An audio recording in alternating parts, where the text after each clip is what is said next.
There lived a man whose name alone carried fear, respect, and silent anger. His name was Chief Okori Nwankwo.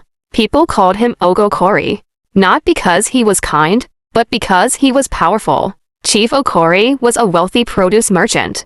Palm oil, gari, coca. His trailers moved in and out of the village like government vehicles. He built houses not with cement blocks alone, but with pride and authority. His compound was large, fenced, and divided into sections. Each section once belonged to a woman he called wife. Once, Okori believed in one thing: a woman can leave, but children belong to their father. That belief would later destroy many lives.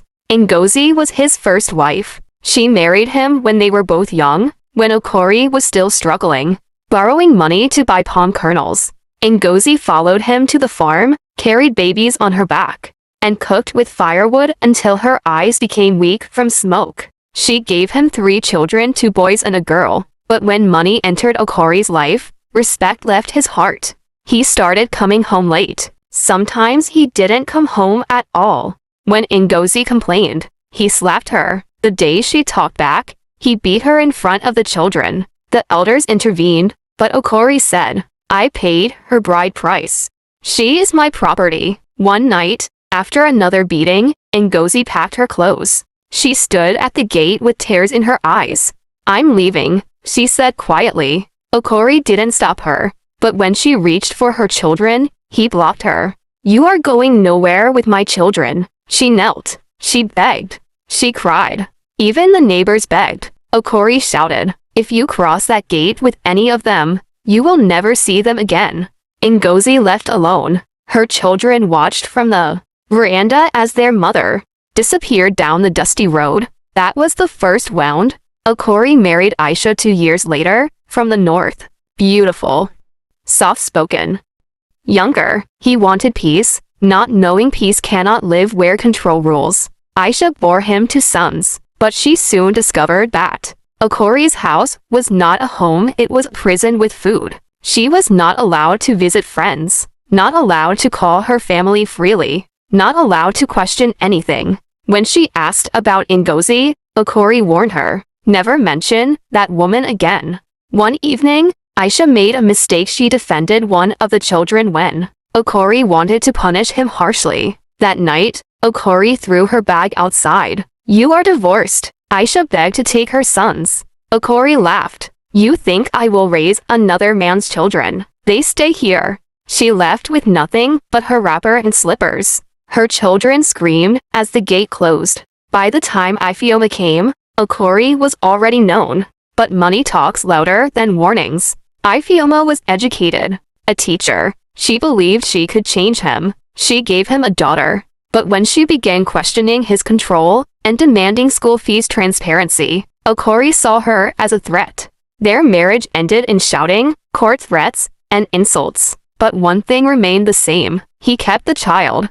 Again, years passed. Chief Okori's compound was full of children, many mothers, one father, no warmth. The children grew up confused, angry, broken. Some blamed their mothers. Some blamed their father. Some blamed God. The village started whispering, "Money is not everything.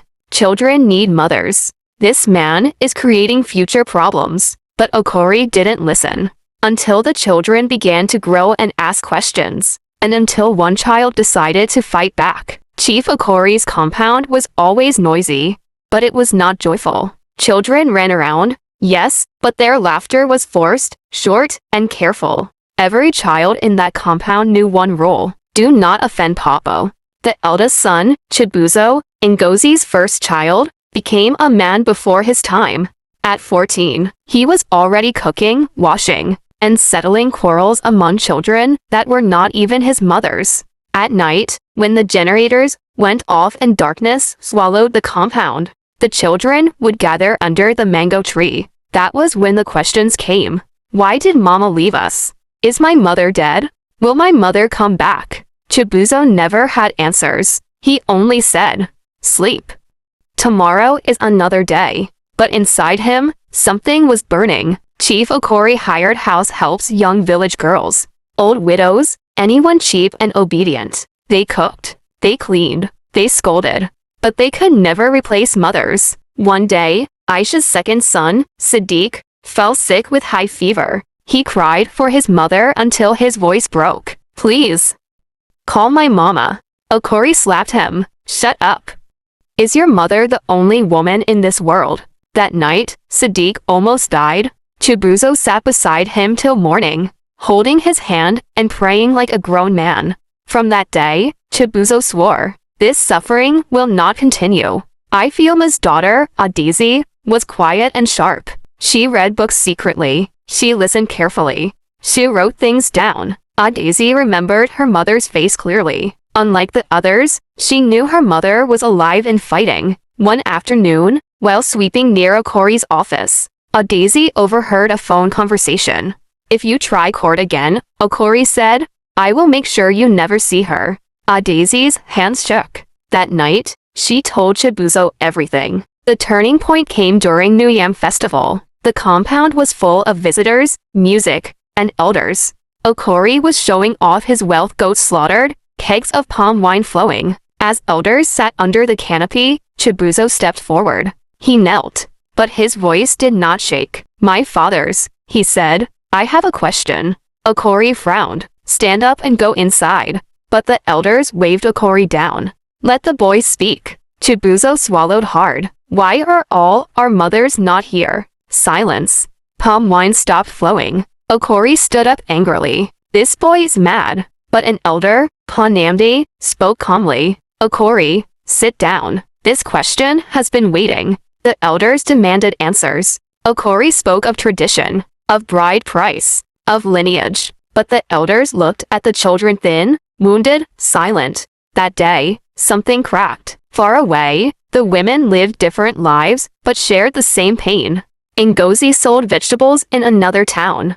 She still slept on the floor. She still cried at night. Aisha remarried, but was never the same. She visited her son's school secretly once only to be chased away. Ifeoma was in court. Again. This time, she had evidence. Recordings, witnesses, and a daughter who was no longer afraid. The house helps began to whisper. The elders began to distance themselves. The children stopped smiling. Okori noticed, but instead of softening, his heart became harder. "They will learn," he said. He did not know that learning had already begun. The night everything began was quiet to quiet. Even the crickets seemed to be listening. Chibuzo sat under the mango tree with Adizi and two other boys, Siddiq and Emeka, the second son of Ngozi. The moonlight painted their faces pale, like children already half-grown into sorrow. "We can't stay like this," Chibuzo said finally. Siddiq shook his head. "If Papa hears, he will hear one day," Adizi cut in, her voice calm but firm. "Better he hears the truth than keep choking us." She brought out a small nylon bag. Inside were papers, court summons, photocopies, a small notebook filled with dates and events. "My mother sent this through someone," Adizi said. "She said if anything happens to her, we should give this to the elders or the police." The boys stared at her. "You mean, Mama is still fighting?" Emeka asked. Adizi nodded. "And she's not alone." The plan was risky. Very risky. During Eek Market Day, when Okori would travel to Onitsha for business, Adizi would sneak to the cyber cafe outside the village. She had learned how to send emails secretly from school. Chibuzo would go to Panamdi. Siddiq would contact the school counselor, the only adult who had ever asked why parents never attended PTA meetings. If one path failed, another would work. That was the plan.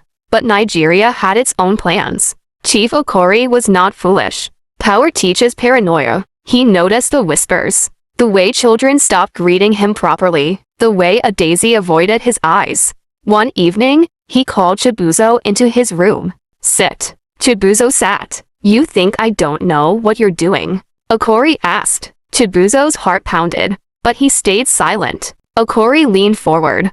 "I suffered to raise you people. Any child that betrays me will regret it." Then he said the words that changed everything. "If your mothers love you so much, why did they abandon you?" That night, Chibuzo cried for the first time in years. On Eek Market Day, everything went wrong. Okori returned early. Adizi was caught at the gate. He slapped her so hard she fell. "You want to destroy my name," he roared. He locked all the children inside the compound. Phones were seized. House helps were warned. Fear returned, but something else returned with it. Anger. 2 days later, something unheard of happened. Ngozi returned to Umudike. She walked into the village square like a woman already dead and reborn.